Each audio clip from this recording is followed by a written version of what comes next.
సైన్యల పండితుడు.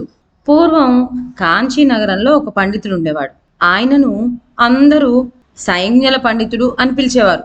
మనుషులు తమ అభిప్రాయాలను మాటలతో తెలుపుకునే కంటే సైన్యాల ద్వారా తెలియజెప్పుకోవటం మంచిదని ఆయన ప్రచారం చేస్తూ ఉండేవాడు.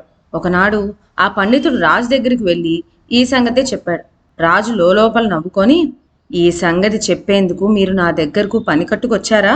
నేను చాలా కాలం కిందట ఒక సైన్యల శాస్త్రిని శివగంగపురం పాఠశాలలో నియమించాను అన్నాడు. రాజు హాస్యానికన్న ఈ మాటల్ని పండితుడు నిజమనుకున్నాడు. మహారాజా, మీరు చాలా దూరదృష్టి గలవారు. చిన్నతనంలోనే మనుషులకు ఈ సైన్య శాస్త్రం బోధించడం వల్ల చాలా మేలు జరుగుతుంది. నేను ఆ సైన్యల శాస్త్రి గారి దర్శనం చేసుకొస్తాను. సెలవు అంటూ రాజుకు నమస్కరించి సైన్యల పండితుడు శివగంగపురం బయలుదేరాడు. సైన్యల పండితుడు అలా బయలుదేరుతాడని రాజు అనుకోలేదు. తీరా పండితుడు శివగంగపురం వెళ్తే తన మాట అబద్ధం అవుతుందని అనుకున్నాడు రాజు.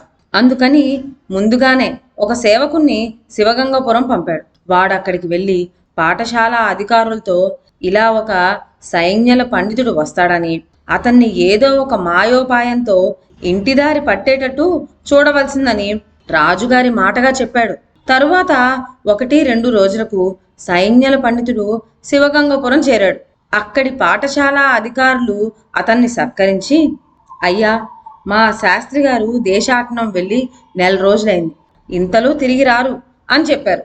సరే, ఇంత దూరం వచ్చి ఆయన్ని కలుసుకోకుండా ఎలా తిరిగి వెళ్ళేది? ఆయన దేశాటనం ముగించి వచ్చే వరకు ఇక్కడే ఉంటాను అన్నాడు సైన్యాల పండితుడు. పాఠశాల అధికారులు ఈ పండితుడు ఒక పట్టాన వదిలే రకం కాదని తెలుసుకున్నారు. మర్నాడు ఒంటి కంటి వాడైన పాఠశాల సేవకుడు ఒకడికి పండిత వేషం వేశారు. వాడికి చెప్పవలసినవి చెప్పి ఆ సైన్యల పండితుడు సైన్యుల ద్వారా అడిగే ప్రతిదానికి నువ్వు సైన్యులతోనే జవాబివ్వు, ఏ పరిస్థితుల్లోనూ నోరు మెదపుకు అని హెచ్చరించారు. తరువాత సైన్యల పండితుడితో, అయ్యా, మా సైన్యల శాస్త్రి గారు దేశాటనం ముగించుకొని వచ్చారు, ఆ గదిలో ఉన్నారు, తమరు వారిని కలుసుకోవచ్చు అని చెప్పారు. సైన్యల పండితుడు సరే అని గదిలోకి వెళ్ళాడు. అక్కడ పండిత శాలువ తలకు చుట్టుకొని నిండుగా కూర్చున్న ఒంటిగంటి వాడు కనిపించాడు. సైన్యల పండితుడు అతడికి 1 వేలు చూపించాడు. అందుకు ఒంటికంటి శాస్త్రి 2 వేలు చూపించాడు. తిరిగి పండితుడు 3 వేలు చూపించాడు. అప్పుడు ఒంటికంటి శాస్త్రి కోపంగా చూసి పిడికలు బిగించి చూపాడు. అప్పుడు సైన్యల పండితుడు నవ్వుతూ తన వద్ద ఉన్న గంగరేగు పండును శాస్త్రికి చూపించాడు. అప్పుడు ఒంటికంటి శాస్త్రి తన దగ్గర ఉన్న రొట్టె ముక్కను ఒకదాన్ని సైన్యల పండితుడికి చూపాడు. ఆ వెంటనే సైన్యల పండితుడు లేచి ఒంటికంటి శాస్త్రికి నమస్కరించి గది బయటకు వచ్చాడు. అక్కడ వేచి ఉన్న పాఠశాల అధికారులు, అయ్యా, మా సైన్యల శాస్త్రి గారిని గురించి మీ అభిప్రాయం ఏమిటి అని అడిగారు. అందుకు సైన్యల పండితుడు, మీ సైన్యల శాస్త్రి గారు చాలా సమర్థుడు, గొప్ప తత్వవేత్త కూడా అని గ్రహించాను. నేను దేవుడు ఒక్కడే అని చెప్పటానికి 1 వేలు ఎత్తి చూపగా, కాదు, శివకేశవులిద్దరు అని 2 వేలు ఎత్తి చూపారు.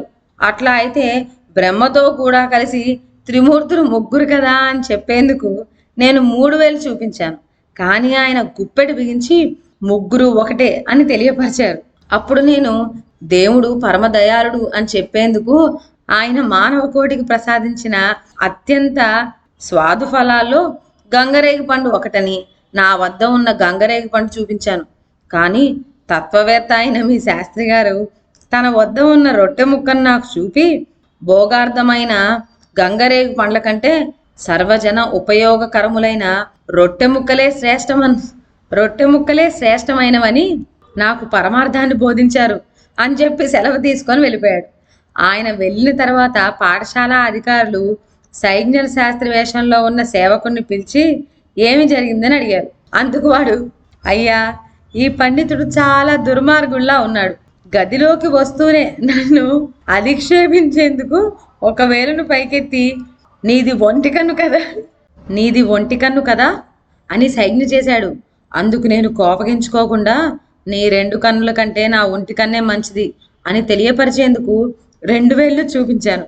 అప్పుడు ఆ పండితుడు, నీ ఒంటి కన్ను నా 2 కన్నులు కలిపితే 3 కన్నులు కదా అనేందుకు 3 వేళ్ళు చూపించాడు. అతడి ప్రవర్తన చూసి నాకు చాలా కోపం వచ్చింది.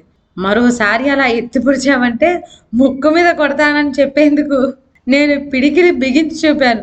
ఆ దెబ్బతో ఆ దుర్మార్గుడు హడిలిపోయి నన్ను మంచి చేసుకునేందుకు తన దగ్గర ఉన్న గంగరేగి పండును లంచంగా ఇస్తానని నాకు చూపించాడు.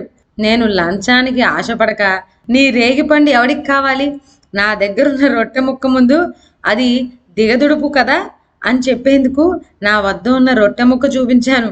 దాంతో ఆ దుర్మార్గుడు ఇక లాభం లేదనుకొని నమస్కరించి బయటికి పారిపోయాడు అని చెప్పాడు. పాఠశాల అధికారులు ఈ 2 రకాలైన వ్యాఖ్యానాలు విని పొట్ట చెక్కలయ్యేలా నవ్వుకున్నారు. ఈ సంగతి రాజుగారికి తెలియబరచగా రాజు కూడా చాలా సంతోషించాడు. ఇదండి వాళ్ళ కథ. మరొక మంచి కథతో నెక్స్ట్ వీడియోలో కలుద్దాం. అంతవరకు సెలవు.